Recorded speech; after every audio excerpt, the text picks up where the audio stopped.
Order is 6:33 p.m. At this time, we have 7 members present, myself, Greg Carradine, Peter Gother, Bill Hull, Sheila Hayes, Stacy Gould, Greg Velasquez.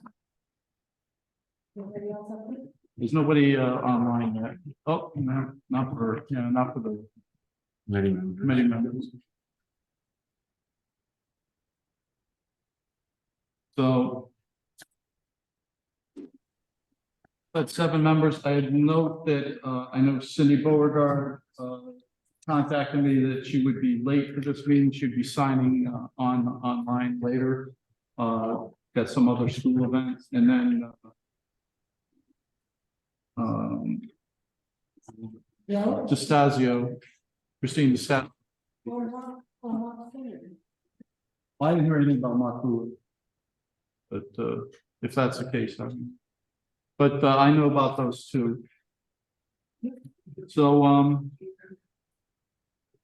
with that said, Yes, Joe. oh, there's Joe DeLucia is here.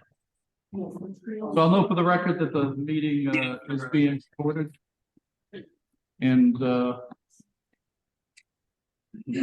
here. Approval. Yeah. Go ahead.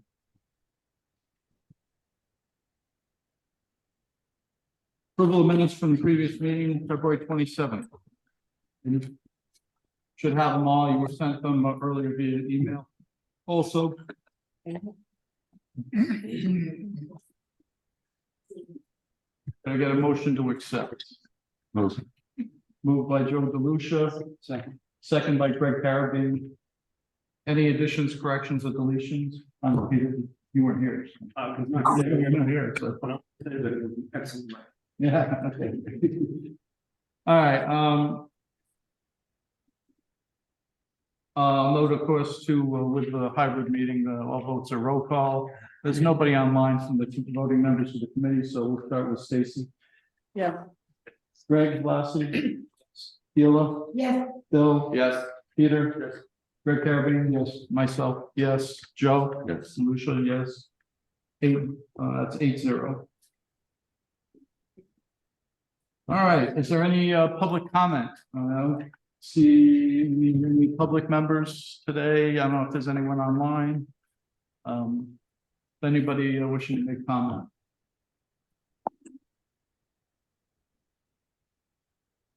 When wishing to make comment? Anyone wishing to make comment? Hearing none, we'll move on. CSG. Everyone should have a copy of the monthly project update in front of them with the budget on the back. So over the past 30 days since the last time we met, the schematic design estimate, which you'll hear about later, was completed. Estimates were provided both by DRA and Downs. Estimate reconciliation meetings to reconcile the estimates. There were probably at least 7 or 8 meetings, to reconcile the various portions of the project, as well as to discuss considerations for value management for the projects, which you'll hear about later. The RFPQ for commissioning services was completed and released to the building committee earlier this week for review and comments. Once I receive everyone's comments back on Friday, I'll incorporate those comments into the RFP and get that to the city purchasing department for advertising, hopefully on Monday. The monthly working group meetings continue to be held to further develop the design of the building. At the last meeting, the phase 2 environmental site assessment was approved. The testing should commence in the next few weeks. Just looking for some feedback from NPS facilities and Norwich Public Works to make sure that it's okay that we bring a drilling rig back out to those 2 locations again to complete that effort. Some upcoming activities. We're working with district administration to analyze the building program to see if any square footage efficiencies can be found without impacting the educational program. Just a little bit of an update on that. Myself and Susan Bessard toured the Griswold Elementary School, which is a 700 student, 125,000 square foot building that was built in the last 10 years just to see how operationally they operate a building with that many students. So, you know, it was to look at the specialty spaces that they had there, the cafeteria, different various elements to the building, just to see how they were currently operating. I think we picked up some good information from that visit. We're supposed to be scheduling some meetings with other district administration folks to review the educational program that we have for these two schools, and it'll be a multifaceted meeting in that it'll help us develop the educational specifications or refine the ones that we have for the Moriarty project, which we'll be needing to submit a grant application in a couple of months for in order to get the June deadline. Sorry.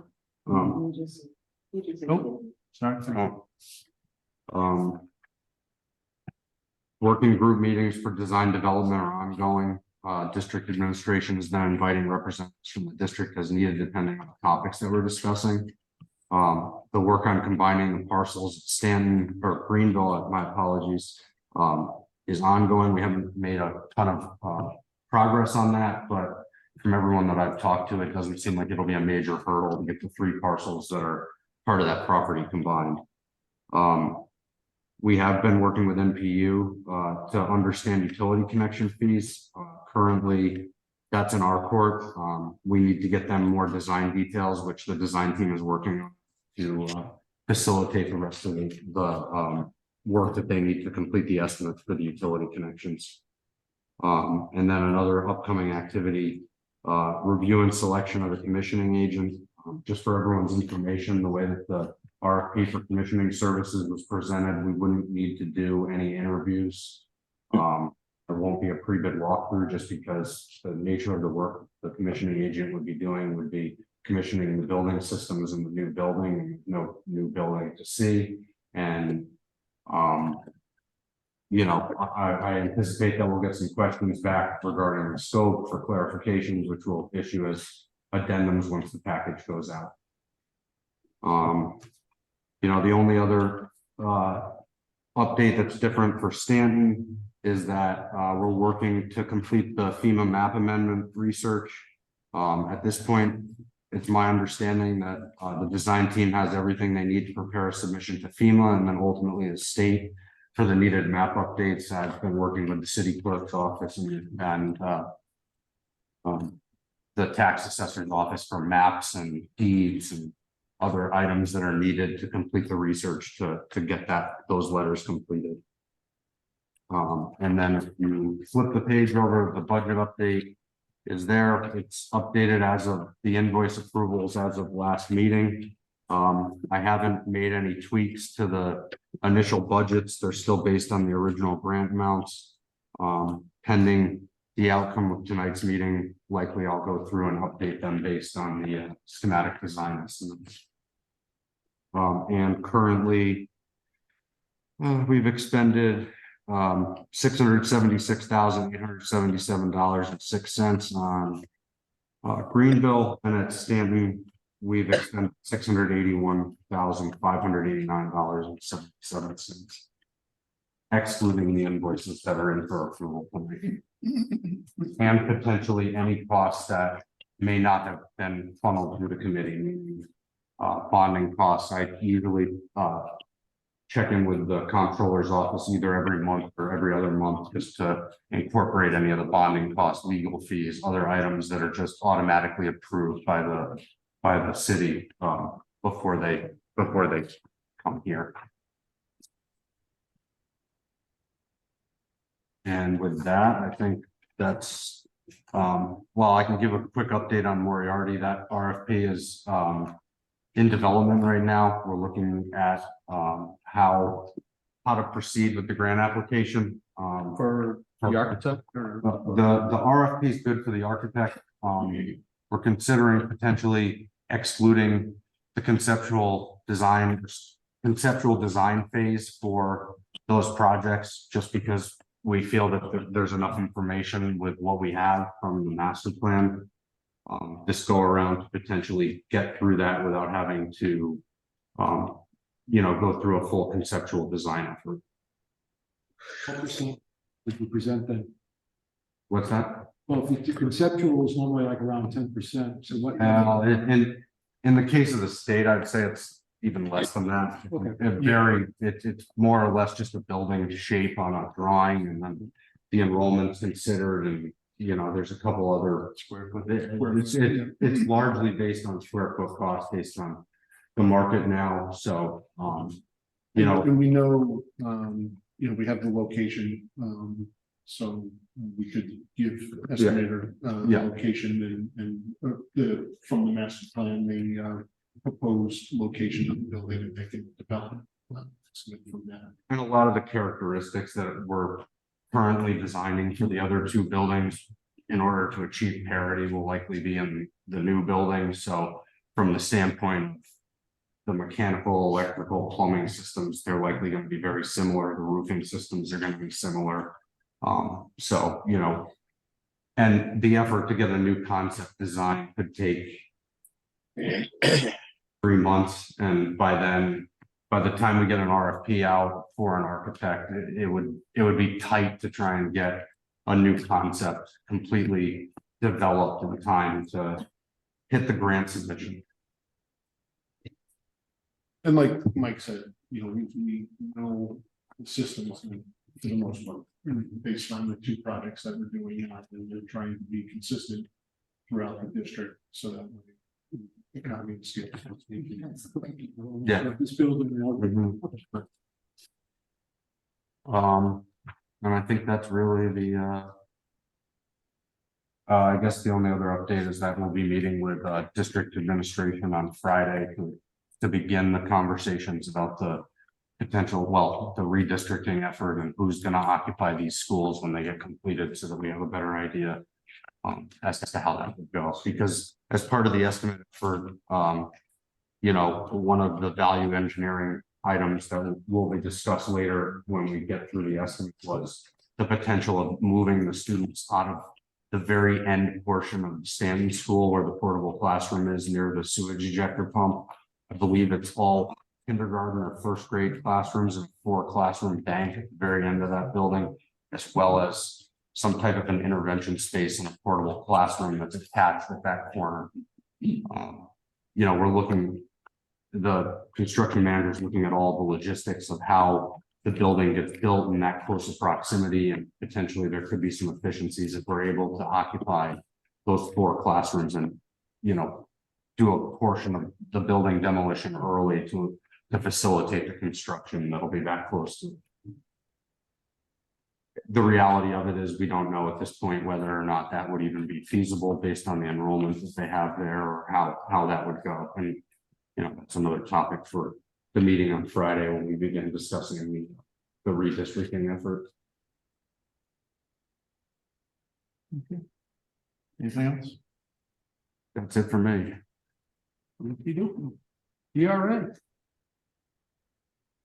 Well, our update can be brief, make touch on a lot of our current activity.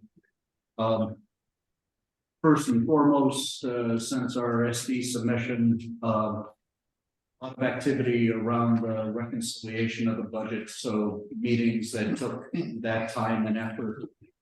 Our design development documentation continues. So not only our architectural team, but structural, mechanical, electrical, plumbing, fire protection, as well as site engineer, civil land, landscape, have continued.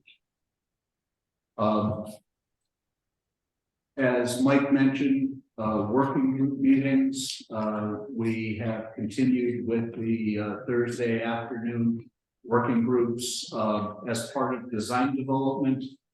One of the key activities there is kind of holding back and confirming the various layouts of the spaces are as they were described during our efforts early on in the process and schematic design. So it's a retesting of the various spaces throughout the building. Ultimately, we will be looking for sign-off from the district of those re-presented spaces. And we've been working through that over the last couple of weeks. And we'll do more of that this Thursday. And then lastly, another item that Mike touched on, one of the requirements is getting a LOMA application in, which is a letter of map amendment. And it's the very first step that's necessary at the Stanton site for us to be able to begin the local city review processes. And that amendment basically takes the mapping line as it's currently defined, but with the information of the survey, there is very good information to suggest that an adjustment of that restrictive line, which is based on the floodwater management area, can be adjusted. And so that was approved here at the last meeting for us to move forward with that. It has been submitted, and acknowledgement that it's been received. So it's in process. And as I said, that first letter has to come in play before we can actually begin any of the other review processes. And about it at this point. Okey-dokey. All right, Chip, get your, you want to start with the PowerPoint? Is it really your handy? Hang on, so I'll share it on.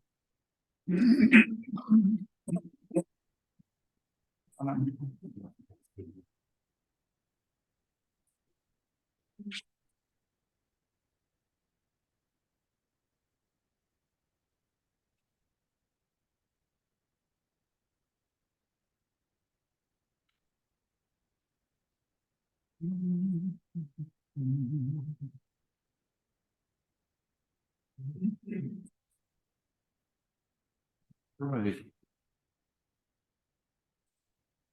I better move this up.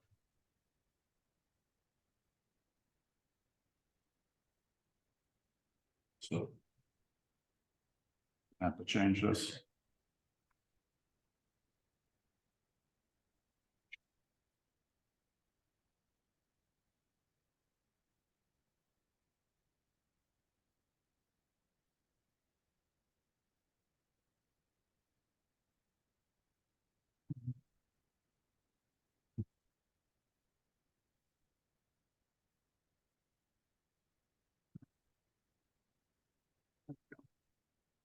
All right, no, you know what? Gotta do share again. Go back, hang on. Makes her feel good. Yeah.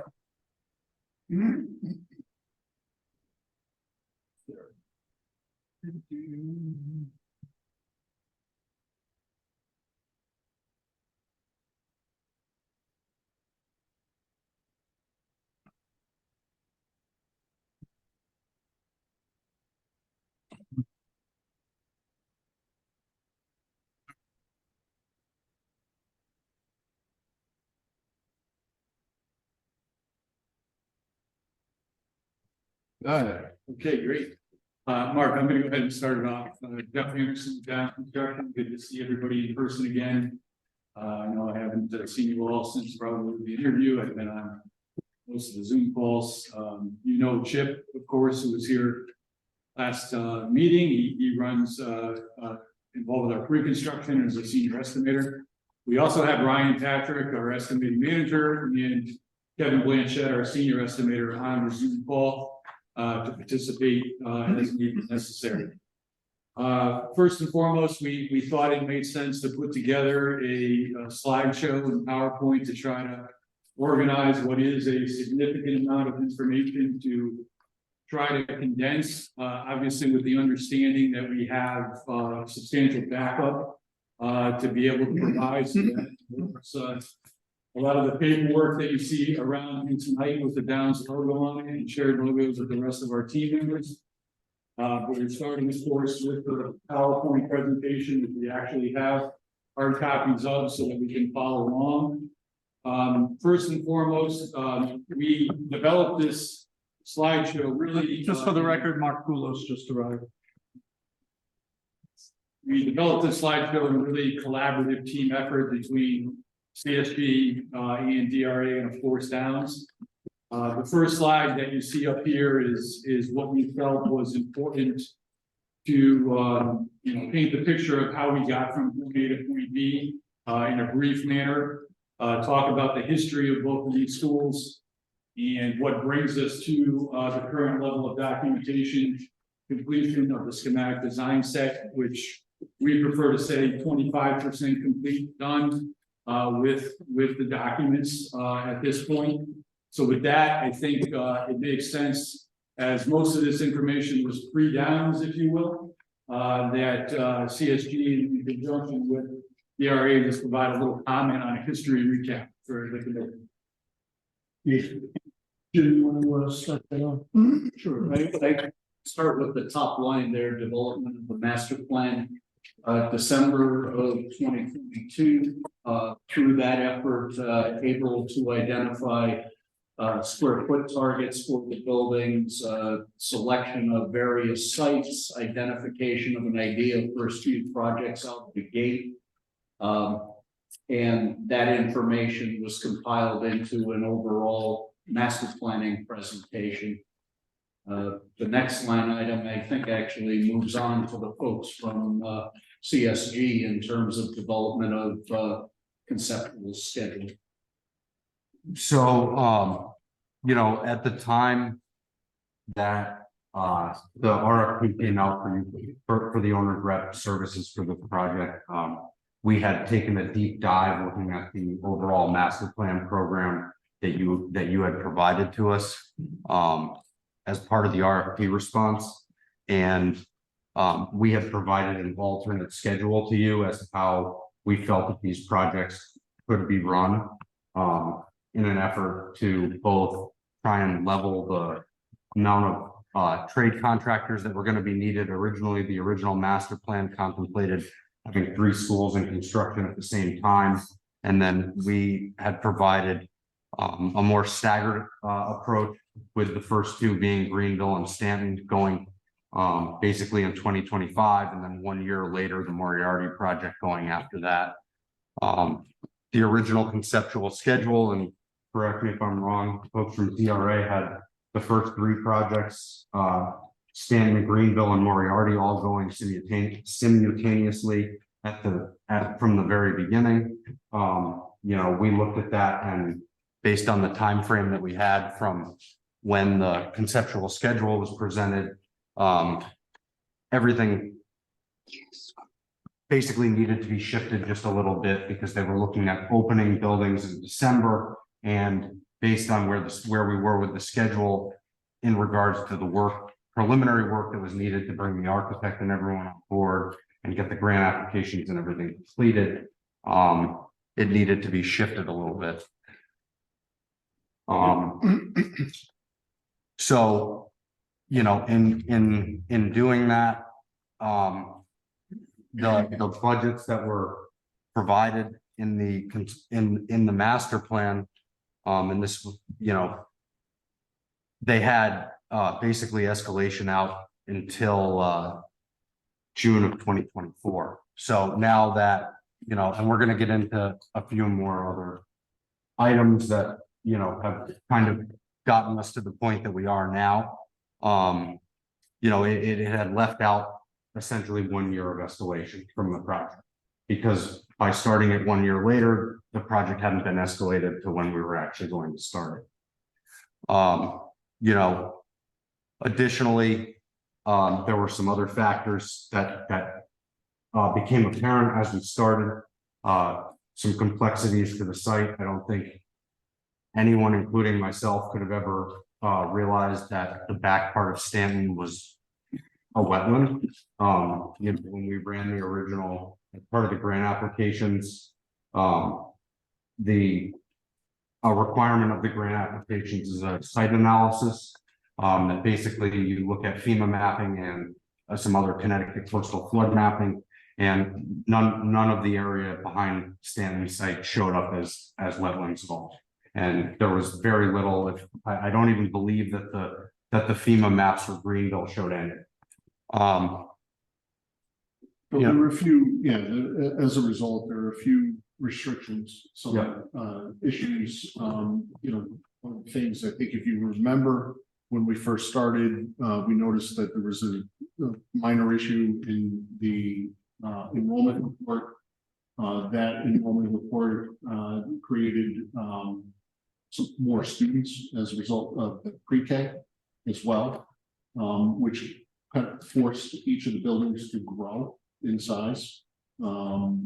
So, you know, and that's one of the things that we're going to be talking about as we go through the detail between where we started and where we are. And as Mike said, you know, escalation as a result of the master plan carried escalation to June of 24, I believe it was. And, you know, we're not anticipated to start until I think this time next year. So we had another year essentially of escalation. We can kind of get a little bit more into that. Chip and Jeff, you want to start going into the detail of the estimate here? Absolutely. Next slide. So before I get into the nitty gritty of this information, just want to take a step back and highlight a little bit of what was already said in part by Mike and Jim from their recaps. Is we have upon a schematic design budget. So in that process of that for Downs, we are of course modifying whatever we can on the drawings. We are looking at site logistics. We are looking specifically at current historical data from very recent jobs that we've reconciled. We are canvassing in certain cases subcontracting to just get a feeling for what costs are, because as you know, they've all been changing so much over the past couple of years. So we're doing everything we can to roll up our sleeves collectively to make a comprehensive approach to a schematic design estimate. Then we sit down, if you will, which was really multiple meetings with a third-party estimator through DRA, Harbor, and go through a reconciliation process. So we're going line by line and looking at, okay, what did you have for quantity? What did we have for quantity? What's the unit price you're using for that particular quantity? What's driving that unit price? What historical data do you have that substantiates that? And we come up, we come down on line items, they come up, they come down on line items, and we come to a reconciled budget. So in terms of what we're comparing up here, it is the Downs budget. I believe that from a percentage perspective is compared to Tarble. On renewable, we're like 1.9% difference between our two estimates, and on Stanton, we were right at 1%. So in our mind, obviously, I think, you know, CSG agrees, Gary agrees, that's really within the tolerance of a reconciliation from our experience. But I thought it important, again, for those that are not talking construction every day like we are, that's the process that really brings us to today to be able to present to you a confident estimate for these two projects. So with that, we'll turn now back up to the slideshow, and we're going to start with Stan. Okay, and I'm going to be working from the top down on this this Excel spreadsheet. That again, we try to condense the information as best we can so that it's legible on the screen. But we have backup budgetary information with the Downs logos in front of me that we've handed out.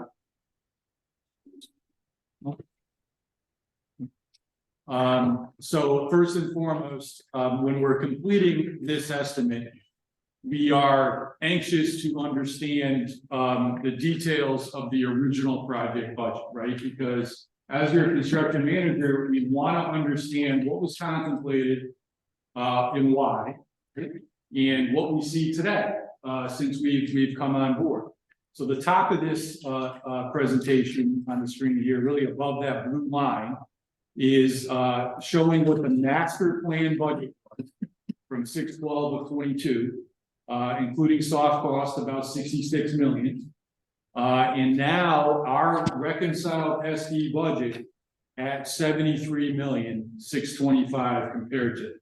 So again, just from a face value comparison, of that master plan to us, there is a $7.5 million variance right. So now, back to what I said a moment ago, why, right? We have to, as your construction manager, collectively as a team, dive into the reasons why and come back to you and say, here is some comparative information that you can utilize to try to better understand of why we are sitting where we are. So first and foremost, we have underneath that blue line, a increased building size. The master plan budget at about 74,700 gross square feet. We are now at 85,394. So that has a cost impact, of course, from a cost per square foot basis, compared to the estimate that we are preparing for you at SD. So that's the 4.6 million. So what we're trying to do is now, if you will, reconcile the master plan budget to get an apples to apples comparison to our current budget to better understand where we sit. The other thing, as Mike has said a moment ago, was cost escalation. That master plan budget was contemplating a June 24 construction start. We're now spring to summer 25, so approximately 1 year later. So we have an additional level of escalation that we're adding to that original master plan budget to try to, again, better compare to where we sit on the SD side. Then we have, of course, the difference between soft costs. We had contemplated, or it was contemplated in the master plan budget of about 10.7 million. In soft costs, we're about 11.4 right now. That results in about a $625,000 increase just to the soft costs as it progressed from that early stage of an estimate to where we sit today. So about $10 million at a high level, gentlemen, ladies, we can show here, you know, what should be added for an apples to apples comparison to our current budget.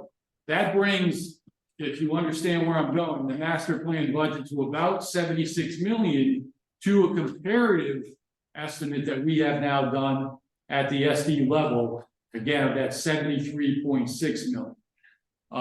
Then we have taken an initial stab, if you will, at cost management or value engineering, if you will. I prefer to call it cost management. So that's now on our SD column, the second column to the right with numbers. And we have about 5 million captured right now for our initial effort. We'll talk about that a little bit later. We think that there is possibility to go further on that, to get this number closer to what we were looking at for a total budget. But again, this is a snapshot of our effort in time. So the bottom line, again, understanding that the true budget is 66 million as we sit right now, but from a true comparative apples to apples situation, we are really under, if we can acknowledge the changes to that original estimate, just in a holistic, you know, situation and understanding of what it would be had we escalated it to our today's dollars. So we have now a situation that we are, again, about 7 million over, but we have 5 million in cost management. So it sits about 2 million over. So that 2 million target to the original estimate is what we still need to work hard on collectively to try to bring back to a closer value to your original 66,078. But again, I think it's fair to talk about this comparison, again, from an apples to apples perspective, and we've done the same thing on the Greenville estimate. Just, how did we get to 85,000 square feet? You got to remember, when looking at the square footage, when Jones does an estimate, they go outside facing wall to outside facing wall. The way that the grant application works is inside face to inside face. Because I was dealing with 80,000 square feet. Correct. So the extra 5,000. It's usually 3 to 5%, I think, if I'm correct. That's net square footage. Right. So that's why you see the 85.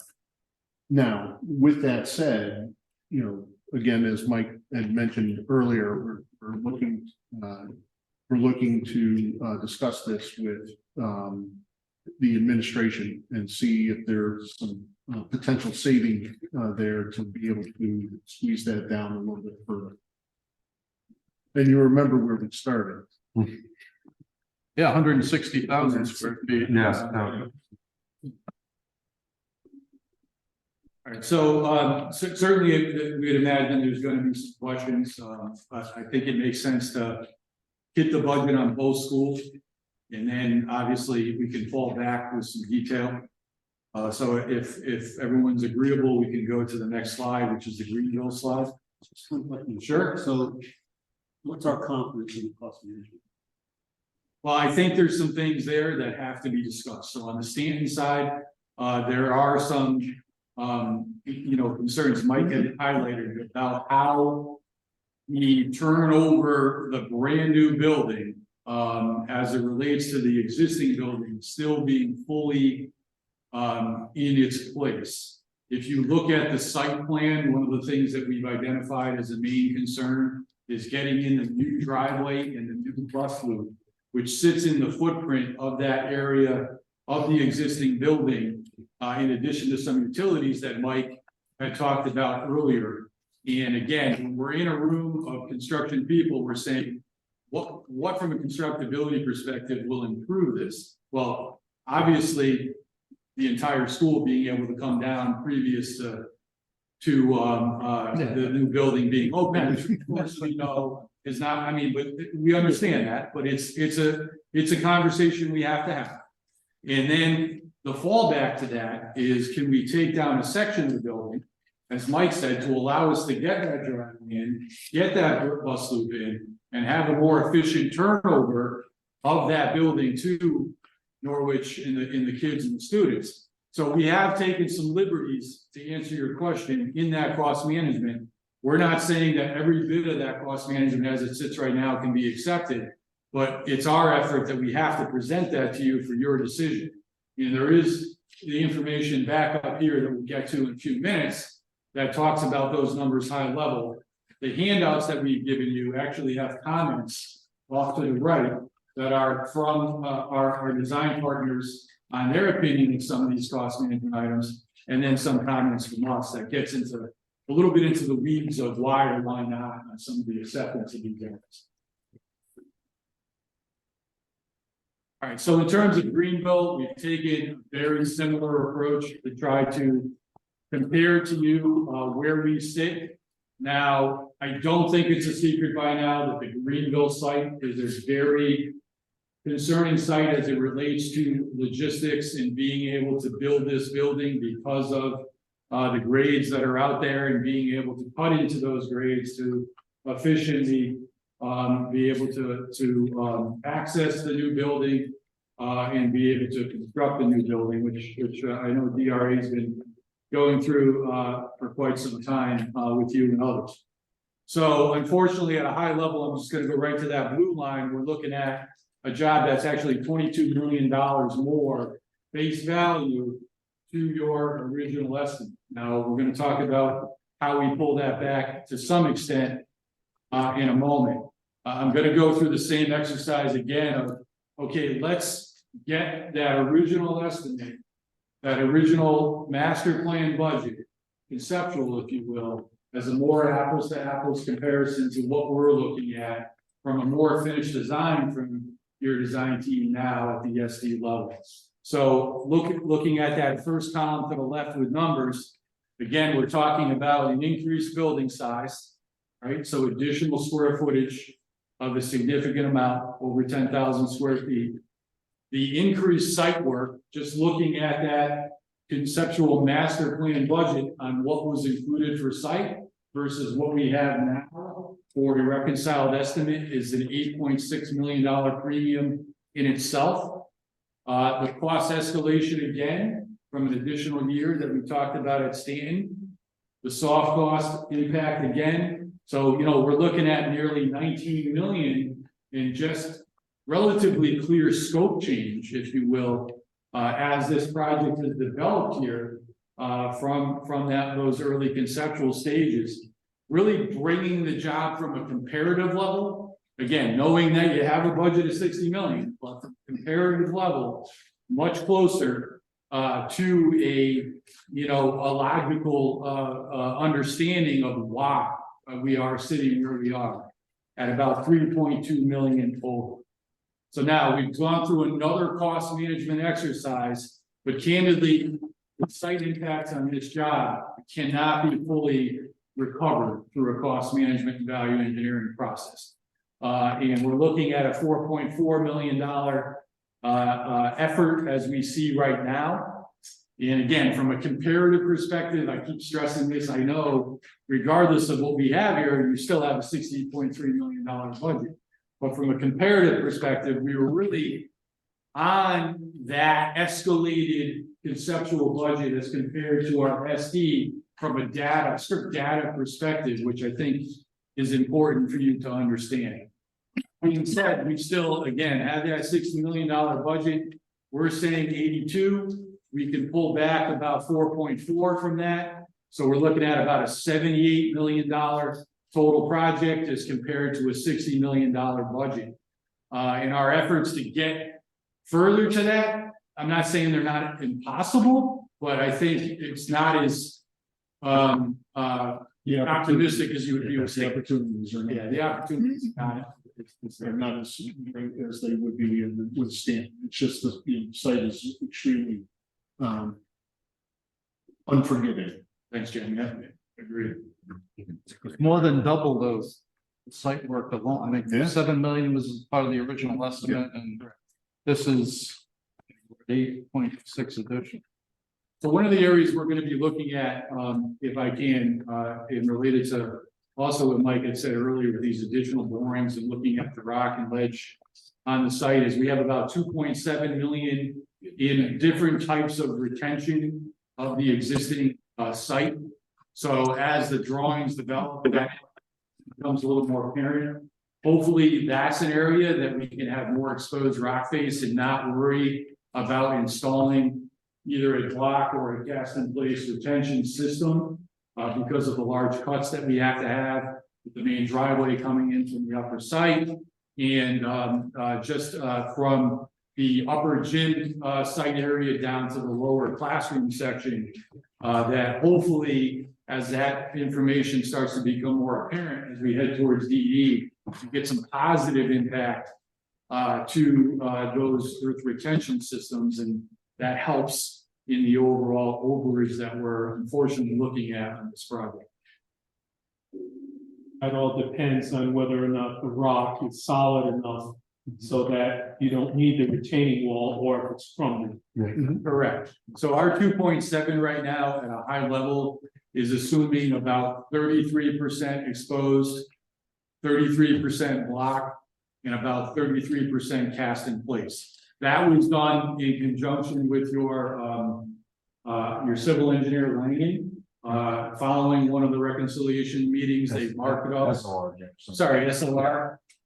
They marked up a drawing that allowed us to, come to a reconciliation agreement of what to carry, because candidly, we had much more than that going into the reconciliation.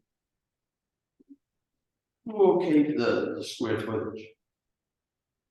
Who? Who okayed the square footage? We had one set of square foot, Okay. right? And they used, Right. increased it by 5,000. So the original building program contemplated 550 students in the building. When we first looked at the master plan analysis that was done, and part of the ed spec development with the superintendent, we looked at the numbers that were in the original master plan submission of the enrollment report. There were a couple things that popped out to me that didn't seem to make a whole lot of sense. One of which was the pre-K enrollment flatlined at a certain year at 134 and didn't increase after a certain period, which, given everything that I had heard from the district about trying to increase the pre-K sections and getting more pre-K students into the district, that number increased, which was a large portion of the enrollment swing. So when the enrollment swung from 550 to 600, that basically changes the state allowable square footage for a building. So originally the original compliant building, and I don't know the exact figures, I'm gonna give you approximate. For a 550 student Pullman was around 70,000 square feet. My understanding prior to us beginning here was that the building committee had authorized a space waiver, if you will, to build 5,000 extra square feet to try and supplement the special education program, understanding that there's more special education programs in the city of Norwich. That's just my understanding. That may not be completely factual as to why the 5,000 got added. We were dealing with 80,000. So then, no, go ahead. So then we got the revised enrollment figures. We started down the path of designing a building with the former administration. CSG issued a template ed spec to them so that they could begin looking at the spaces that they were going to want in the building. The original iteration, when we worked with district administration, was up over 160,000 square feet. So in approximately 5 months' time, we kept having meetings with them to pare the building back and pare the building back and pare the building back. And I have the iterations that I can show you. And ultimately, we basically got to around 80,000, which would be and a compliant building for 600 students is 75,000. So the amount of square footage that we added was in line with the square footage that you had added previously. We started. If that makes sense. 75,000, and we've been talking about, if you remember, 80,000 square foot building. Looking for a 5,000 foot space waiver from the state. So, and that is something that, we had talked to Kathy Austin about, and, we had some confidence that it could happen, so. And we had to look at the demographic numbers because the numbers that they had for the pre-K program didn't even meet the current attendance levels. The current ones. So it was far below even the current, not allowing for any growth, nor growth of bringing back. We've got over, I don't know, about 150 students that are in special ed programs outside the district. And we're trying to bring back as many of those students as possible to keep our tuition costs down and all of that. Do you have the staff for that? We will be building up staff, and hopefully we'll be able to possibly use one of the vacant schools For a program? for a program and make it a regional program so that we get tuition coming in from other schools to help support that program. What school are you thinking of?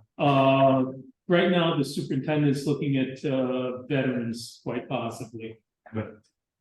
Because it's one level and it's, Yeah, we don't know, that's. Yeah. That actually probably makes some sense. And to ultimately answer your question, the educational specifications went before the Board of Education for approval, and they were approved unanimously at the meetings that we had with the Board of Education regarding the space allocation and the square footages that were proposed. So the with- Board of Ed. But well, we have to. And- right. yeah, It's part of the Otherwise, you process. can't go. yes, Right. yes. So looking at the figures here, I see that compared to the master program for Stanton and the final downs with the cost management projections, you've got about a $2.6 million difference. And on the Greenville, $17.7 million difference, with about half of that cost due to the increased site work. And then another 33% really based on building size change. Right. Yeah.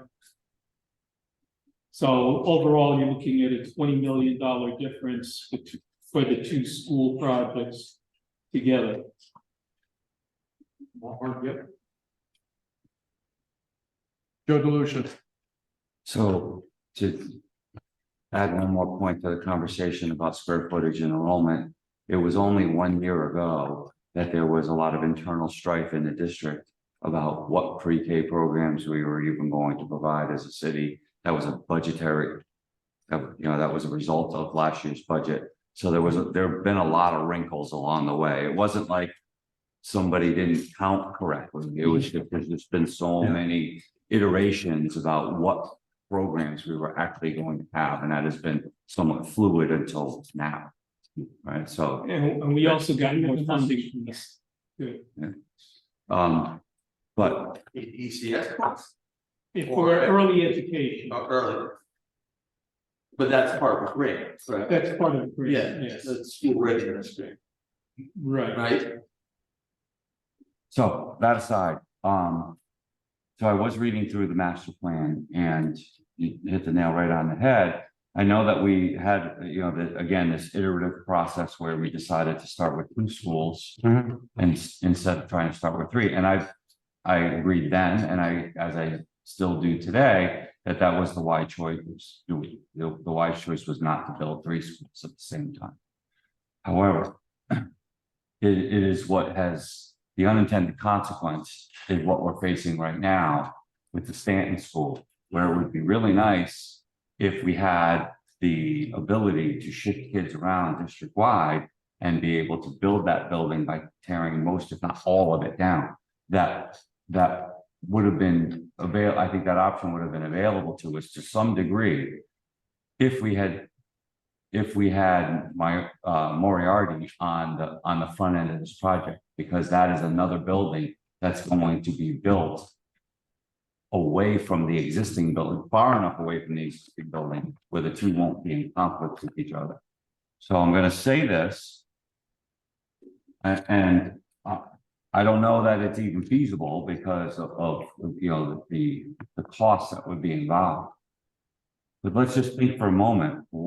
Why not then consider pressing the pause button on Stanton and build Greenville and get going on getting Moriarty ready to build? So we have 2 buildings that are not in conflict with any existing school buildings and give us the flexibility to be able to do all of the other buildings where selective demolition, if not complete demolition, would then be on the table as an option. That would affect the grant application. Yeah, well, we need there's a few complications to that plan. Need While 2 years. while it's good, we've basically extended over basically a year of time with the design that we wouldn't be able to recover in time to start it at the same time that we would be starting Greenville and Stanton. We don't have an approved grant application into the state. So it would almost, I don't know the process as to how fast special legislation can get approved and a project could be put on the list. But, you know, the legislative session starts in May, so in order to. So in order to even get that project legislatively approved, there wouldn't be enough time to effectively do that, unfortunately. Plus whether or not there's money in the state's building fund. And if I can just add to what Mike is saying, you've progressed to SD at that building, saying, we're not saying that it can't be built. We're saying there's some constructability issues that we still need to work through. Yeah. That versus taking the whole building down, we can expand upon and extend the conversation of a partial section of the building only for turnover of access. Now, I know that's still, you know, probably a million questions associated with being able to accomplish that, but I don't think we're not saying that it can't be done as is. We just, as your CM, are identifying ways to ensure we can streamline it, make it less expensive. But if we postpone Stanton, you're exponentially adding costs from an escalation perspective on a job that is already 25% drawn, if you will, in layman's terms. And to the Very big, because, and I completely understand, and I'm not, you know, I'm not digging my heels in on this, right? But, you know, it's not, I don't feel like that this committee made a mistake by saying Stanton instead of Moriarty, because when we said yes to Stanton, it was because the building was going to be completely behind the existing building, which has now been impacted by the wetlands, right? Yeah. Okay, so I mean, it was a great plan right up until we got the wetlands report, and then all of a sudden it's like, uh-oh, right? So, yeah, so this is not about, oh, well, shoulda, woulda, coulda. It's, here's what we're dealing with now, what are all of our options? And even the ones that seem infeasible, or what's, right? Okay, you know, let's at least say them out loud and say, well, can we really do that? And if the answer to what I just said is no, then it's no, I'm all right with that, but I think we should explore every option, because we're really getting hit with some, we talk about your unforeseen circumstances, like, you know. And that's on our cost management. Move the kids out, and You know, not moving down. And to the point of that, there hasn't been a whole lot of effort put in yet to determine what that may look like. I don't know what those 4 classrooms on the end of Stanton may have for enrollment in them. They could be under enrolled. Judging just by being in the school as many times as I have, I'm gonna go out on a limb and say that that's likely not the case. It seems to me that school has a lot of kids in it. But to that point, if we were able, and it may not even be completely off the table at this point. Boy, it just came out, I didn't know what was going on, sorry. You know, it may not be completely off the table to be able to determine some level of construction access where the entire building stays, or the portable classroom that's on the corner of the building stays. I mean, I'm coming off of a project that was built, we built basically a 63,000 square foot elementary school 12 feet away from the other one, like full construction. There was a fence, and literally if you hung out one of the windows and threw a ball from the gym, you could hit the new building or hit someone building the new building. And we figured out all the logistics with the district administration as to how the flows would work. We were able to get temporary parking in wherever we could. And as a collective team, we were able to bring it, you know, just by coming up with creative solutions. Yeah, our main issue is just the clear and efficient access to that new building for students and staff. They want a school when that building is still standing. Now, is it an accessibility issue? Is it a budget issue? Does it affect the costs?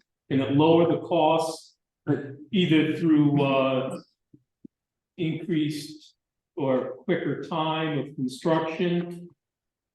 Yeah, so one of our eye in the sky cost management item for this is the building gets knocked down and we build a new building, right? That means you're relocating the students. That cuts at least 6 months off of the construction schedule. But the whole building could go, Exactly. which Again, is not that's why I feasible. call it pie in the sky. Yeah, not feasible. We have more time, Scott, we should- Right. Yeah. So now, when we're talking about potentially snipping off a smaller section of building to get that the new bus loop in as shown on your design team drawings, that's more of just the efficiency of being able to turn that school over to you and get the buses up to the front door as intended in the final design and drop those kids off and pick them up at the end of the day. That's what the challenge is how does that happen? We haven't figured it out yet entirely at the end of the SD level. How does that happen if we don't do it? So that's an operational question, not a cost question. You can go right back to where Joe was coming. Your risk of moving Moriarty forward is that you're not accepted into the priority scale. You have funded the design. You can move forward with the design as long as you conform with OGA's regulations. You do it at risk.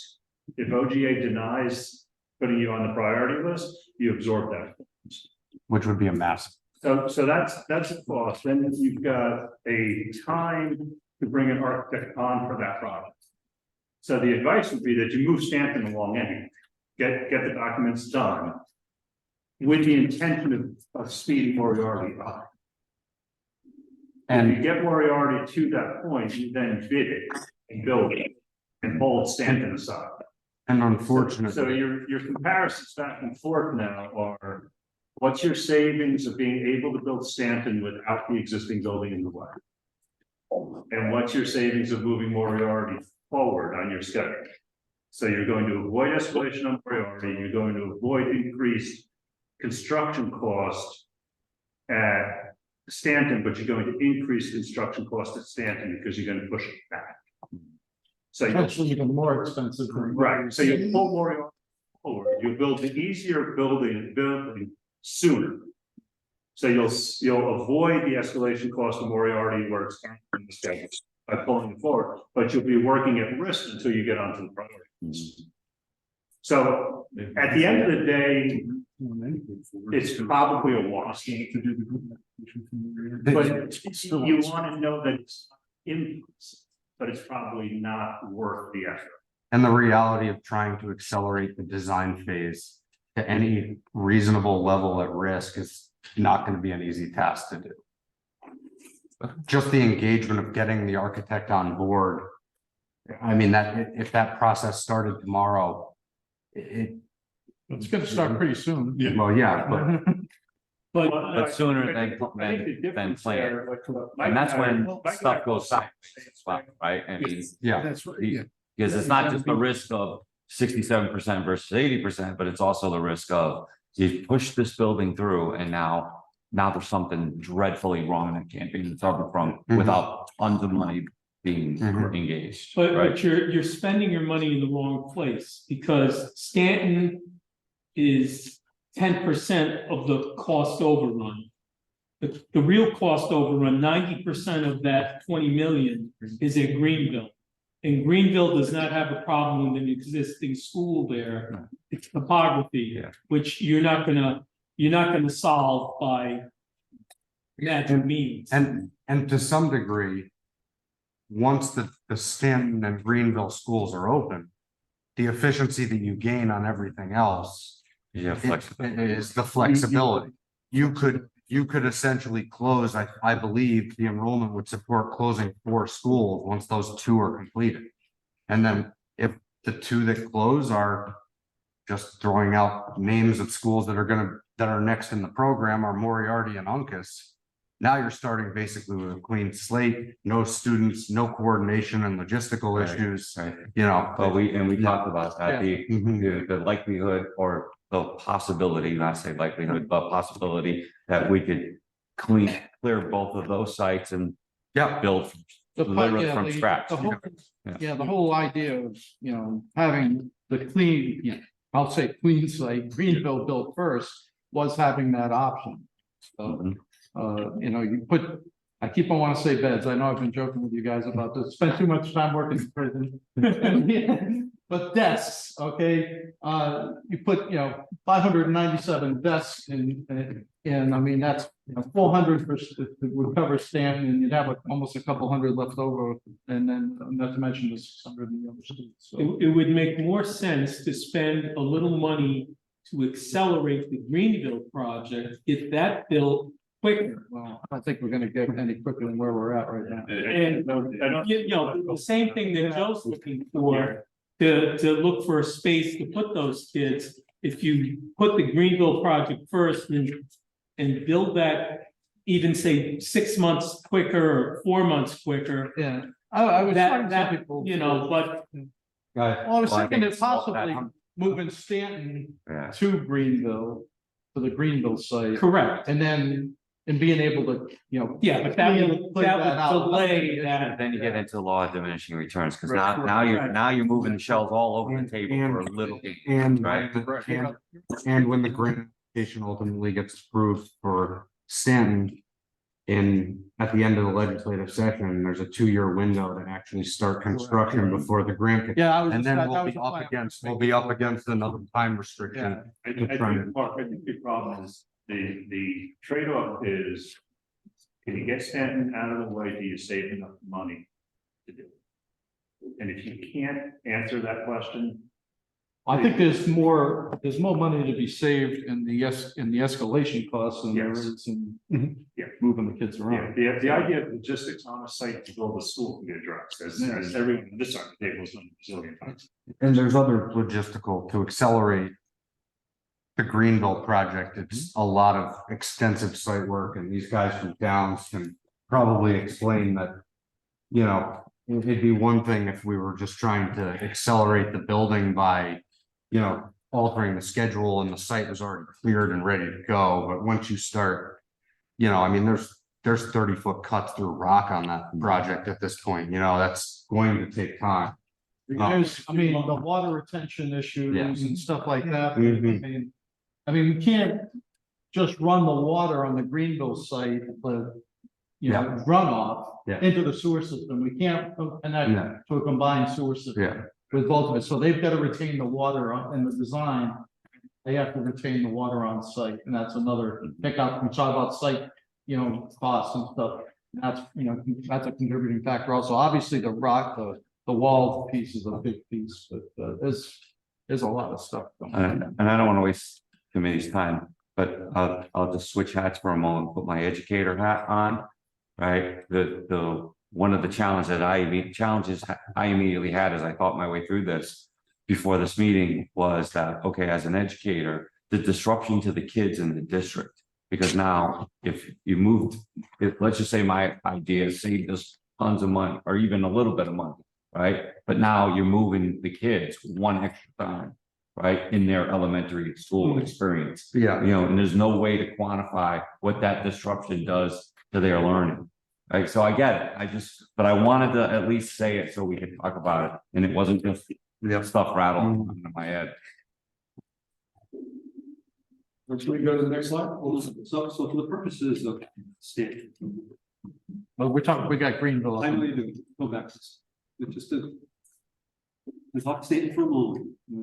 What I'm hearing is anything wrong. There's different things we can do, but they all inherit a lot of risk. No. I don't. Let me finish the thought relative to like changing the order of building schools. Yeah, okay, all right.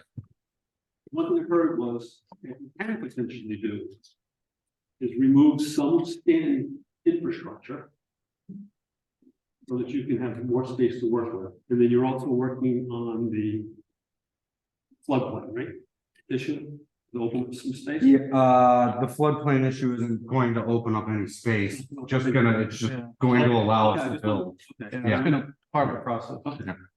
So what's realistic? So I think two questions here. One is, we go back to the school system, the administration, and ask the question of, can you absorb some number of students out of Stanton into other schools? The question is where you put it, right? That's what you gotta go with. Yeah. That's. No, that's absolutely, that's one of the things where. I think Whether there'll there's be- space in Bishop School, which is right now being Yeah. used. I don't have any idea. There possibly could be 2 or 3 classrooms we may be able to find, If the administration can go do that, right? then you would have a good answer as to what potentially we can do, right? Well, yeah, what it does is, again, as I said before, facilitates the turnover of the school, right? Buses, drop off, pick up, so on and so forth, because of because of the site conditions of the wetlands, where that driveway and that circle had to be squeezed in, if you will, right? Yeah, so that's, you know, obviously challenging. To the point of that. But we're meeting Friday, that's gonna be part of the To discussion. the point of that, Peter, also, the actual value that was attached to that is like $560,000. Ultimately, it's not enough that it's gonna just bring the project back to budget. There's still other work that needs to be. Yeah, it is. You need 2.7 million, and it's And 25%. and What's already in to that? the degree, It's already in it? No, it's, Oh, I'm sorry. it's not that we have, and we'll get to the, Oh, we talked- in a second, we have recommended, which is Yeah. internal group. So all the recommended stuff is in The there? recommended stuff is in there. We have some pending items in there, like removing, you know, a portion of Stanton early. And other things that we really need to talk to the district about Okay. that we were really kind of unsure about. Yeah. But to that point, we're trying to put every idea on the table. We know, you know, it's not trying to offend anybody. I know Jim kind of rolls the dice at me every once in a while when I throw out an idea. No, I mean. The other thing to consider with that too, is that the move to Joe's point and the impact on the students may not be as drastic as because of the time that we're going to need to do that. What happened basically right around a summer break, so the students that were in those potential areas, if they were reassigned, it wouldn't be like hey, Christmas is here, these 4 classrooms are going elsewhere, right? It would be more logical and lines. Yeah. For discussion at the moment. Yeah. That's the one issue on the thing. Mhm. That's the one. Yeah. One to go follow. Yeah, if there's space somewhere in the system that can absorb X number of students. Exactly. And how many can we move safely and And you're working on other things potentially, well, we don't, we're not prepared to put them on the table at the moment. Valuable. Well, we'll show you the list here in a moment, of what we have, and if it's okay, to shift one slide. So in terms of seeing, and again, as I said earlier, we have a more detailed version of the same list as far as handout. You do need a microscope to see it, unfortunately. But it provides some comments to the right, which we didn't fit on the slide here. So I'm going to turn it over to Chip, just hit a couple of these things and really the structure of the list itself. Right, really, as a group with both DRA and CSG, we spent a lot of time just going through, looking at the drawings, getting an understanding of what's there, what could possibly be a cost reduction. And just as far as constructability and some of the things that we saw. Now, some of these things will say that, we are at a 25% set of documents. So, we've made some assumptions early on in the drawings. The RA has put together their set of drawings. There's things in there that they really haven't maybe seen, or we've talked on, I'm trying to work this group and identify different things. So you'll see some items in this thing that is currently shown on the SD documents that, in all honesty, have already been out because they were just notes that we saw, or we made an assumption, something carried to those items, because again, the drawings are still very early in the process. To that point, I want to go out there that DRA has done a fabulous job with these SD documents. That's allowed us to get the numbers, have some great partner participation in this. Is a very good set of SD documents. You typically don't see it at this stage of the game. But just going through, there's small items. A lot of these things, small items start adding up at the end of the day. Yeah, yes, but you get a lot of nickels and dimes, you start getting dollars and $10. So we want to make sure we throw all those things out on the table. So it's just some of the glazing, reducing some of the glazing. You see where the far right pending column is things that we're really unsure about. We have not included that in the cost savings from that slide that we discussed a few moments ago. So those things, we still do have a lot of investigation to do. And some things, probably at the end of the day aren't even feasible to do. One of the things, there is a lot of glass on the project. We're looking at reducing some of the glass on the project, possibly changing some of the sidewalks. A lot of the schools, one of the cost savings measures is putting bituminous sidewalks out past the building, 30, 40 feet outside the building. You start putting asphalt walks in. I can go down through all these, where the mechanical screens are.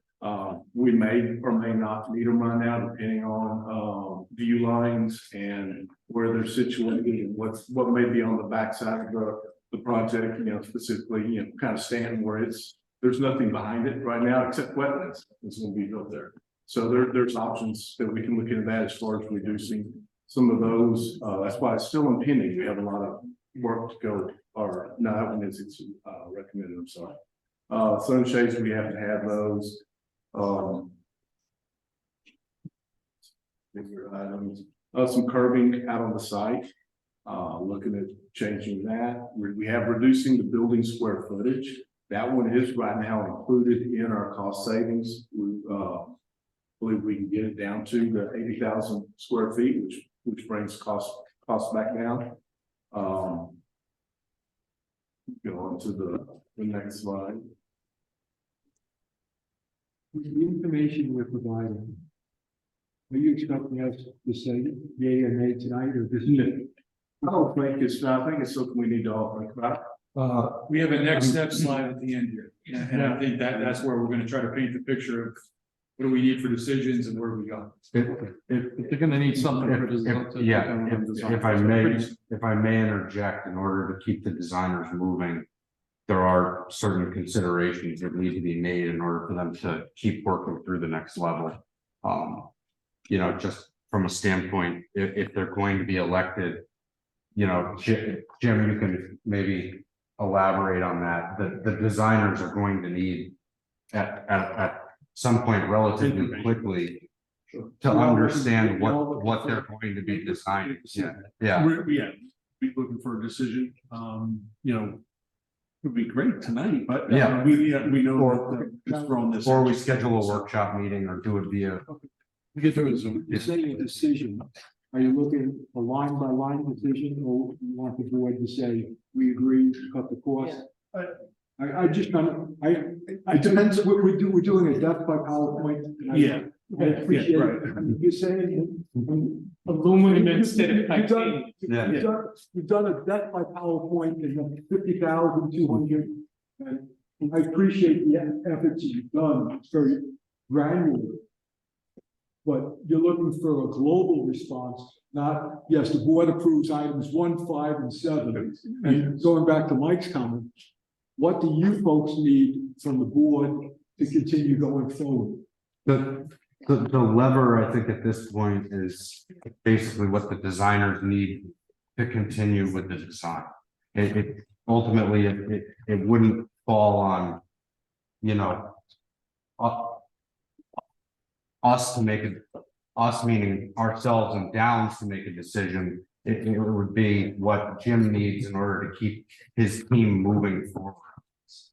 What would, to get back to something that we said earlier, what would be great would be, yeah, you know what, we're in agreement with your list, move forward. Or we could do a line by line. Doing a line by line is very tedious and you know, talking about each one. I just finished a month and a half long exercise on that. And you know, it was a long time because every single line item is debating. You can go through this and say, you know what, I feel strongly about line item 19. We want to keep that, you know, and you know, those are the types of things that we can discuss. We can discuss as a building committee and let us know. We could sit here, tell you what those, you know, what it means, because I'm sure some of them is like, well, what, you know, what does it mean to reduce the casework by 5%? What is that? You know, so we can explain you know, what these mean to the building and to the you know, to the building committee, and perhaps have overall, yeah, we're in agreement with your recommendations, move forward with them. And don't forget, we're going to have another exercise like this at the end of design development. You know, we're not, this isn't the be all end all. You know, my charge is to try to get back to our original budget. You know, these guys, you know, want to hit me over the head with a hammer, but I'm pushing, you know, to do our best to get back to that original budget. We're only at schematic design. Technically, we're about 33%, 35% developed drawings. Once we get into design development, that's when we can really see some opportunities or understand the opportunities out there for potential savings. Okay, now, Mike had mentioned about what do you need to keep your designers moving? Because with, you know, to go through, and I apologize for taking the time, to go through 50 items on Stanton, 50 items on Greenfield, take me out the window. So if you need, you know, common sense approaching, okay, if we go from concrete to asphalt, just say gross number, that's 300,000. You can go on for design. What design parameters do you need the board to say, go forth and prosper? As opposed to, we're gonna cut 10,000, 20, it's nickels and dimes. I know, it's your turn, you got the dollars and ten. There's two, if I can speak, there's two categories. There is a recommended and a pending, and Jeff spoke to that earlier. The items that are in the recommended column are things that we have had our consultant team look at, so it's the mechanical, electrical, everybody taking a peek at it, and it's just our opinion or our suggestion. These guys, you know, they have additionals that might come to the table. But for us to successfully get a DD set together, like for instance, item number 39 on the bottom of that list, use brick in lieu of ACM and terracotta. It's in the notes column, we put a note which was the move from terracotta to brick. We're suggesting, yes, we've heading that direction, recognizing that there's potential savings. It will have an aesthetic effect in terms of it'll be different than what we've been showing elevationally so far, but we think we could get other good successful solutions using brick. Our suggestion is we keep some of the ACM material, and the ACM is the metal materials around entrances, and it's a relatively modest amount of it in the building skin as we stand. So that's an example of one that we need that kind of information to be able to get a lot of detailing done. Well, that's the type of decision that if it gets made, flipping the switch back is really, it gets difficult. So if we say, line item number 39, if we say, yes, we agree with your recommendation, that's a one bite at the apple, we think of that. I get that. That's what you're really saying. Yes, there's a lot of these that do. That's so if we say item 39, you save that amount of money. Well, no, we change our mind, we like to go back. We can't, I get Yeah, it. but it probably requires a different kind of framework or something, underlying structure, which to lay brick as compared to terracotta. So you have to think, you know, what kind of framework you need to build and what materials can go on that. Yeah, Right, yes. What's gonna happen is, no, we have this, that we're gonna look at the green zone, we're gonna look at all of these items. No, we'll potentially over budget. And it's, you know, Down has done a great job of, you know, with the whole team coming up with different ideas. I'm just looking at the board. You know, again, what is the minimum you need from us to approve tonight? Is that okay with you? Yeah, anything's okay. I don't mean to take over. No, that's, we have, I was thinking in terms of approving the recommended stuff, and then we can pass out the, you know, the pending stuff, if any of that we wanted to add to the list. I mean, would it be acceptable to say, like, you know, take your recommendation, approve the recommended items tonight, and then next week, have a meeting, you guys can go back, take a look, ask questions throughout the week. Did you didn't send me the long version of the document, the comments and stuff? That would have been helpful for us, because then we have comments to look at. Yeah, the comments are on this sheet. Is it? Yes. Right. And I'll be glad to send that out electronically. Yeah, you could send it out as PDF so we can blow it up. Send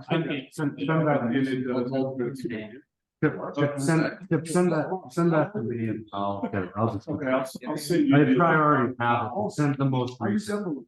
I need to get a lot bigger cheaters. You need it tonight. Do we have? Well, ultimately, that's a decision for Jim to. No, that's part of the question is how much time before we start impacting? I understand, ideally, tonight if you could walk over it. But that may not be yours. I would never ask the committee to vote on this much stuff in one day. That- And not- I may not see it, yeah. So here's what I would suggest you do. To say that you're generally in consensus that what the professional team recommended is the direction that we keep traveling. If we stub our toes or find something that doesn't work, it'll move over into pending. But we spent a lot of time getting the recommended column where we're pretty comfortable with it. And we're looking at it, and it doesn't negatively impact the educational process, the experience of the people who are in the building, or the longevity. It may impact the aesthetics. Yeah, I noticed some of the things in the pending column definitely could potentially have some impact, so that would be things that Right. we certainly want to talk about. Exactly. I mean, none of this affects the state grant, right? As far as they would be strongly objecting if you use a different kind of material. No. Okay. But what generally would work better at this point is either something to look at this and study it and be able to meet during the day without a forum, or everybody takes this, promises to put some time into it, we'll come back in a week. I would like to see the comments. Yeah, Yeah, that would definitely be the start. Because that- the input. Why is that recommended? Stuff on, come out. you have that. Yes, I would like to see the. That's the comments. We'll get a bigger size. Oh, yeah. Yeah, I think I have some of this meeting. That's, that was, yeah. I'm like. Otherwise- they're both- Otherwise, you'll make a press for life. Yes. I still have another follow question. No, it's okay. So can we go specifically to line 27? Because this is the kind of stuff that how seeing it on paper doesn't make sense to me. So, because I don't understand the impact. If you go from boilers, that was recommended to boilers, let's see it now. This is the thing, everything back. So this was a suggestion and a recommendation. When we first got to the place of knowing we have to look across all disciplines, we reached out to our structural engineer, our mechanical engineer, our electrical engineer, each of the team members, and asked them, provide us anything you can think of that might produce a potential cost savings. Also then provide us an understanding of, is this something you'd really recommend or not? So I wanted them to be exhaustive first, and then secondly, would they recommend it? Specifically on the line item that you're speaking of, taking it from a 3-boiler system to a 2-boiler system. It speaks to the level of redundancy and the initial sizing necessary for each of the, in a 3-boiler system, they're slightly smaller. As I understand it, individually, they basically could each carry the building. But that redundancy over time is something that, if you're designing, is something that you might strive for.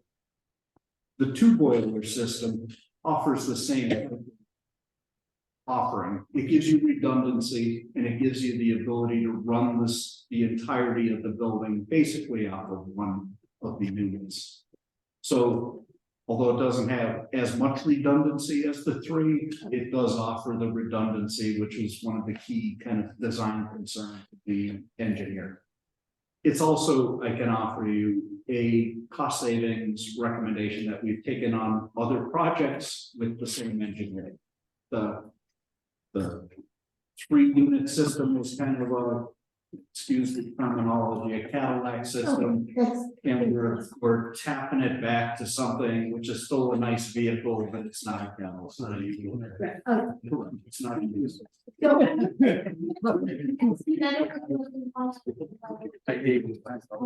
Charlie, but maybe that's the kind of, and maybe, and I don't want to say it. Because I. Something, so, something around. Where it's like, is it really important for us to focus on versus something of the nature of the problem with this too is that every one of these things will speak to a person differently. And when you start pulling out tile and doing a different finish, you get completely different feel to the building. And that may not mean anything to Bill, but it may mean everything to you. So that's why you try to get everyone to look at this and weigh in on it and understand it. The aesthetics are one thing, but inside the building, as you start to pull seemingly aesthetic pieces out, the building gets less and less personal, less and less inviting. So interior pieces are something that we'll always push back on. Be careful. There's also one here to reduce the building by another 5%, which is going to start playing with size of the gym, size of the cafeteria, size of this, size of that. That's an impact. That to me is, like I said, I can always get the name. That is more of a discussion. All I'm saying is I'm looking at a single photo. What- Single outline 19. Yes. A single toilet room and it's. So that, we have multiple single toilet rooms, and they're saying there is, we had tile as a finish, and although it's aesthetic, it's also durability, wearability, and cleanliness. We don't need to go. The offering is an active this. Again, another step down what we have employed in other projects. We propose it at the single toilets because they typically, in terms of level of use, they're not as abused, and therefore the acrobat often is a successful finish. Right, that's what I versus, like if you were to say in a poultry, in a 6-star, you might say, no, that's something compromise. That's, for me, would be more helpful, is trying to go over each line of work. I give you it means something to other people, but for me, some of it is, it's really nickel and dime versus what is in the long run. You might say that, but in the long run, if you can replace it, or have an impact in the long run, if it's gonna cost us more money than if you just do it now. Since these buildings are the last like 50 years, when they stop. So if I may, I mean, certainly, we're not gonna make any decisions tonight. I think we can agree on that. So we're gonna have to get together again at some point in the very near future. I'm gonna suggest a Zoom meeting, I guess. I think that'd be the easiest for everybody. Obviously, we all, some semblance of lives outside of this. This is a highlighted life. I don't know about all that. I do it 8 hours during the day and not at night, so. You mean spending 385 million, is it fun? Oh, all right, so, I guess what I'm talking about here is, give us some homework. If we get the long PDF and we'll distribute that to the members, tomorrow morning, thank you, and I'll get that out to you. The question is, what's your, what's everybody's, as far as timeframes for setting up another meeting? One of the suggestions was to have a subcommittee go through each line item. Is that up for discussion? Sure, everything's up for discussion. No, everything's up. And that might, I mean, that's it, for me to go, there's like 5. All right, so, If we had a subgroup to meet with the, Right. they suggested, all right, go through each line item. And then we can come back to the, then we can come back to the committee with recommendations. all right, who wants to be on the subcommittee? I don't mind as well. As long as it's not Monday. As long as it's on Monday, well, Monday's probably a bad day for me, so. You'll do it, Peter, Bill, I guess, and myself. Anyone else want to do it? Stacy? When is it? I don't know, we're not going to talk about the subcommittee right now. In the daytime, I believe. So if we were to do the subcommittee and the committee was required to approve what the subcommittee said, we would then need a special building committee Right. meeting to approve the subcommittee's recommendations. Right. So. Yeah, the special could probably be done by Zoom. Right, both of them. There's still time. I'm not trying to force anyone to make a decision, but to keep the design going. recommendation would be. I'm using your word, they're all working on it, everything will knock it out. If you've got a subcommittee that can be agile enough, and I'd recommend 4 people, top 5, and not have to have all of you there. And you can be available for an hour or so, because then everyone's brain is full after that, and it may take 2 days to get through it. And then come back and report out what you think works. That would allow us to keep moving, because the majority of the stuff that's been recommended has enough thought behind it. That's pretty quick to start. But you can't be on the subcommittee and come there having not looked at this. That's the problem. So Greg, from the standpoint of time, when you need answers back from the subcommittee and ultimately the committee. If we could meet the subcommittee next week, if there's enough Okay. flexibility. So then the week We after, have to meet with the full committee. so 2 weeks is what you're saying. Yeah. Won't impact the design. Just remember, next Friday Okay. is Good Friday, and it's fully green, so. Just one thing to mention, I know there's a lot of items on each of these sheets. I will say probably about 75% of those items relate to both schools, because they are both very similar. So what I'll also do is I'll go through separate lists that at least identifies, same items. So that will make it quick, so that happens on both projects, and then I'll identify the things that are just related to stamping and or green. All right, And that way it helps speed up the process. so not Monday.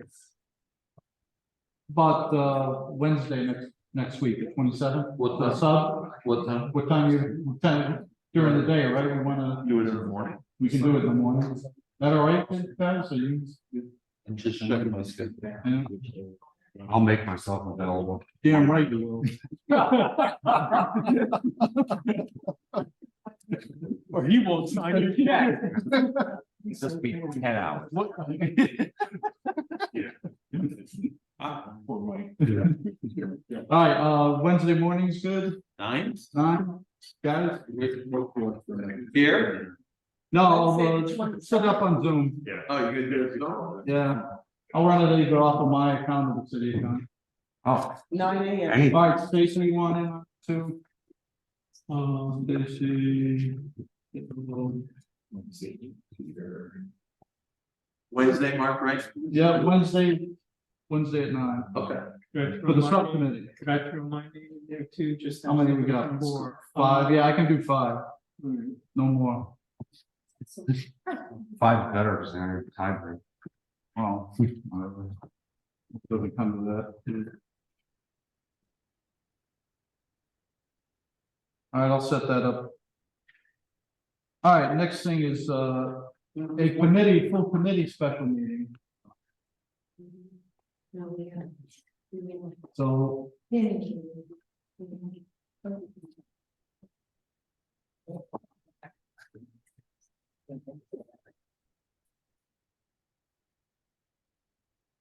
No.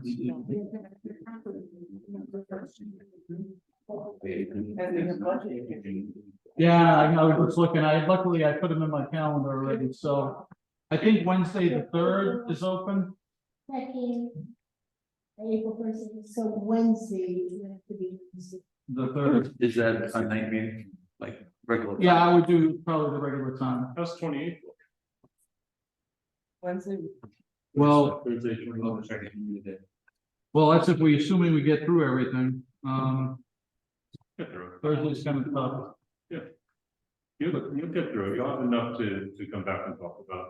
All right, As Jim had said earlier, this continues to evolve through DD. It's just we have too big of a gap to really keep pursuing DD. And it is, my answer to Mike before was more about, I don't think it's going to impact the design, but it's definitely impacting the schedule. yeah, What do we need to do to not impact the schedule? Get an answer on by the 28th. Okay, so it's not going to impact the schedule then. If it. If we actually- Schedule's a different subject. We've already kicked this around a few times. I want to get through the value engineering, cost management, and then we'll see what we can do schedule wise. This is, so we'll do a special building committee meeting on the 28th. We do have a conflict there because of the. This room will be. Yeah, I know, it's gonna be a Zoom, Oh, virtual, that's like 7. Six. That's, priorities. You'll just have to notice that meeting by tomorrow, Which one? the 28th. No, I have 2 days. oh, yeah. No. That's next week, that's. So, no, that's. I gotta So put you try it, to- I gotta put an agenda, I mean, the agenda is only gonna be cost containment. So, on the Greenville Stanton projects. An action thereof, some stuff. And basically, it's a report from the subcommittee, and accept or deny. Well, no. I'm sorry, but I heard Mike say it and I let it slide, but now that Marcus said it too. I'm not handing over the final Right. decision on these lists to just the subcommittee. No, Absolutely. yeah, no, the committee's gotta vote on this. So there should be, we should plan to have some debate after we hear the recommendation from the subcommittee. Yeah, no, absolutely. No, not a problem. What time, you wanna do the 28th? You wanna do the regular to the 6:30, you wanna do it earlier, or what? 6:30 works for me. 6:30. So that, invite will go to, yeah, I'll send it.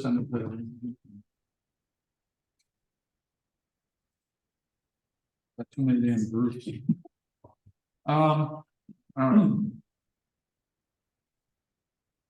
So Chip, you'll get that to me and we'll distribute that, the long list to make it a little easier to read. With the comments and everything, that'll be everybody's homework. And then we'll, the subcommittee will meet with 27th, I said. Yes. 28. Oh, it was 27, regular. Will we be getting the subcommittee's recommendations prior to our special meeting, or would it be just at the special meeting? I know it's a day and a couple hours. Yeah, I don't know if it'll be, yeah, well, I'll proceed, whatever we can put together, if we can get it out and send to everybody. You should be able to. If we throw it on a spreadsheet or If we something. reduce this down to 1 point type and add another column. Yeah. Or increase it to 11. That's perfect, because you can. I think, what we would do, Jim, I think this is working off the one that you showed us, be another column, committee accepts. Yeah. And so it would be this format, and we would do it live while we're going through it. Yeah. And it would be committee comment, accepts. Or you wrap the tax. Yeah. You know? Or Someone who does enough spreadsheets, all right? There's a new feature in Excel called Zoom, and you can adjust the slider and make it bigger as you're doing it live. Sarcasm. So we'll get it ahead. Yeah, we will do make every effort to do that. So yes, okay. Hours. You might get it an hour and a half ahead of time, I don't know. I'll keep eating. I will try. So maybe what might help, break into 3 sections. Subcommittee accepted, subcommittee, let's say. Recommend. Input, further input, and then subcommittee rejected, that way. Yeah, I think It'd be easier for people. maybe. Yeah, Jim had showed a spreadsheet that was similar and walked the committee right through what we're doing here. And it's essentially adding another column that belongs to the committee. So the subcommittee recommends, rejects, or debates, whatever terms you want. Just when you separate the lines. You can do that. Mhm.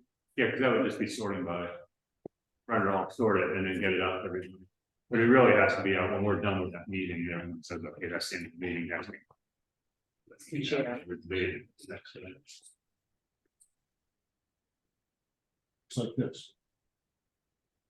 Okay.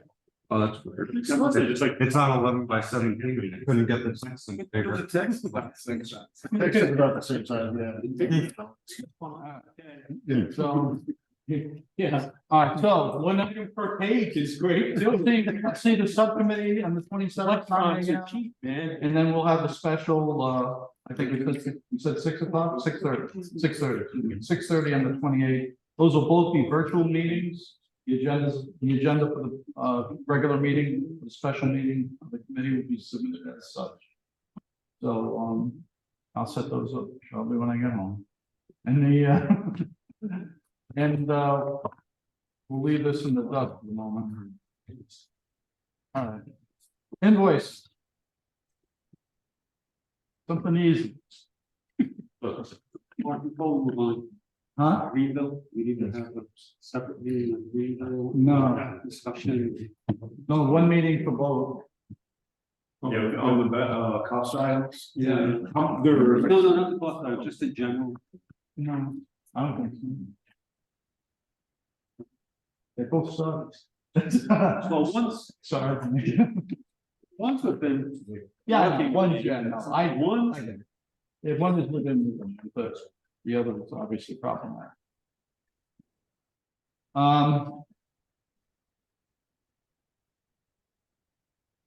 No, I'm gonna. Time constraint, probably not necessary. I mean, if we run into a situation where we can't make a decision, then fine, we'll have to deal with that. Well, and we will deal with that. At this point, the goal would be to get it done. And we sit down on the 27th, get the recommendations down, get them out to everybody. And then meet on the 28th to hopefully finalize the recommendation.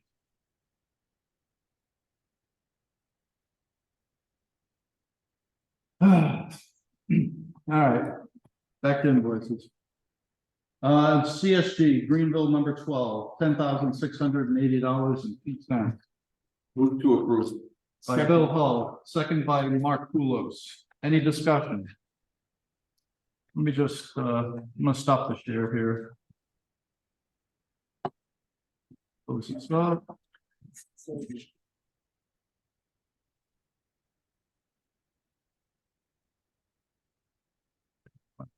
Who's here? All right, Cindy's on, like I told the secretary already that Cindy was online. What else? Yeah, she's the only voting member, I think. Just hit the arrow and see. if anybody- Yeah, no, I can see the list of participants here. Oh, okay. Yeah. Oh, there it is. Oh. Okay. Yeah, so, good. So, we have a motion, a second, any discussion? Here and none. Cindy, yes or no? On the invoice? Yes, Thank you. yes, Goes Mark Kulos. Yes. Stacy. Yes. Greg Blassie. Yes. Sheila. Yes. Bill Hall. Yes. Peter. yes, Yes. Fred. Yes. Me, yes. Joe DeLucia. Yes. How many we got here? You got 9? Yeah. All right. Cindy is 10. This. Oh, yeah, no, that's right. No, I think you're right. Yeah, 10. So 10-0. Thank you. I forgot you came in. So, basing the count cleared and further. All right, Stanton, number 12 for CSP, $10,555.46. Motion to approve. make the motion. Stacy Gould with the motion, second by Greg Velocity. Any discussion on the motion? Hearing none, same order. Cindy Beauregard, Yes, Mark Kulos. Yes. Stacy Gould. yes, Greg Velocity. Yes. Sheila Hayes. Yes. Bill Hall. Yes. Peter Buckner. Greg. Me, yes. Joe. Yes. 10-0. DRA number 5. These invoices include the SLR and CLA reimbursements. Take a motion to approve. That's for $138,345.20 for Greenville number 5. Any is there a second? Yes. Greg Carradine with a second. Any discussion? Seeing none. Cindy Beauregard. yes, Mark Kulos. Yes. Stacy. yes, Greg Velocity. Yes. Sheila. Bill. Yes. Peter. Yes. Yes. Greg Carabin, yes. Mark Bettencourt, yes. Joe DeLucia. Yes. Yes. Cindy, 10-0. talking about this from inside the coffin or? Stanton, No, number I'm saying- 5. I'm at Stanton parking lot. Oh, okay. 160. Okay. How many classrooms can you eliminate? 168, 498, even. I'll make that motion. Stacy Gould make with a motion to approve the payment. Is there a second? I'll second. Second by Bill Hull. Any discussion? Seeing none. Cindy Beauregard, Yes. Mark Rulo, Yes. Stacy, Yes. Greg, Yes. Sheila, Bill, Yes. Peter, Yes. yes, Greg Carabine, Mark Betancourt, yes. Joe DeLuca. Yes. Yes, 10-0. I think you set up the schedule. Anything else we brought up before the committee at this point? Hearing none, the motion to adjourn will be in order. Motion to adjourn. By Stacy Gould, is there a second? I'll second. I'll Bill second. Hull, second. Any discussion? No, we can't have discussion. The motion to adjourn. What am I talking about? Cindy Beauregard, Yes. Mark Rulo, Yes. Stacy, Yes. Greg, Yes. Sheila, Bill, Yes. Peter, Greg Carabine, Yes. Mark Betancourt, yes, Joe DeLucia. Yes. Thank you, everybody. The time is 8:23.